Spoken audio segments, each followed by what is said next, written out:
Newcastle fans are conflicted about takeover, in reality they're small pawns. Sky executives must have been high-fiving the mitts off each other when the Newcastle takeover went through. They had fluked the first game of the post-Ashley era for their prestigious Sunday afternoon slot, turning the Toons' home game with Spurs from a routine debate about how long can Steve Bruce hang on into football's hottest ticket. From lunchtime their cameras will be trained outside St James Park on shirtless men in keffiyehs made from their mams' tea towels and lads in Mohammed bin Salman masks holding up signs in Arabic that spell out "thanks for seeing off the fat controller." The crass images will be edited to make it look like these characters are in the majority, bolstering the viewpoint that desperate Geordies have sold their soul to a torturous and repressive regime and are reveling in it. But that is to overlook three key points.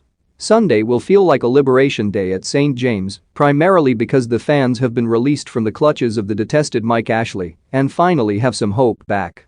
Secondly, the majority of them, despite being euphoric at the possibilities that lie ahead, feel conflicted.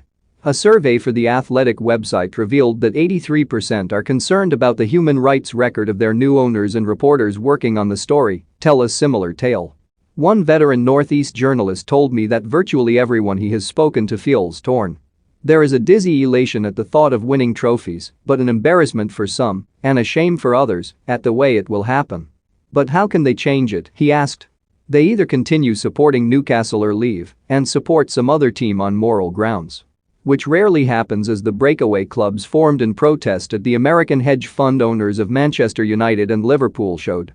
They took some fans with them, but the overwhelming majority stayed. Jed Clark, author of the acclaimed book 50 Years of Hurt, written in 2005 to commemorate Newcastle's half a century without a domestic trophy, said suddenly we're all smiling again, but every now and then the reality of who's behind it all creeps in. Yet the fans shouldn't take any of the flack. They have no say in who owns their club. None. If they did, they wouldn't have put up with the fat lad from Sports Direct for so long. Which gets to the crucial question about why a barbaric regime has been allowed to snap up a historic English club at the beating heart of a strong community to wash away their blood stains. How has yet another Premier League side fallen into the hands of undesirables? The answer is blindingly obvious: there is no one's money the Premier League won't take. It was set up by the chasers of a quick buck who sniffed an opportunity to screw the smaller clubs and make a fortune for themselves. Which to a man, they did. There was no morality involved, just hard capitalism. Why should that change? Or rather, who has the power to inject morals into English football? The government? Really?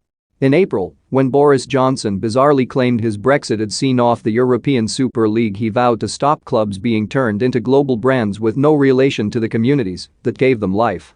In the same month it was revealed that Crown Prince Mohammed bin Salman had lobbied Johnson to intervene in his stalled bid for Newcastle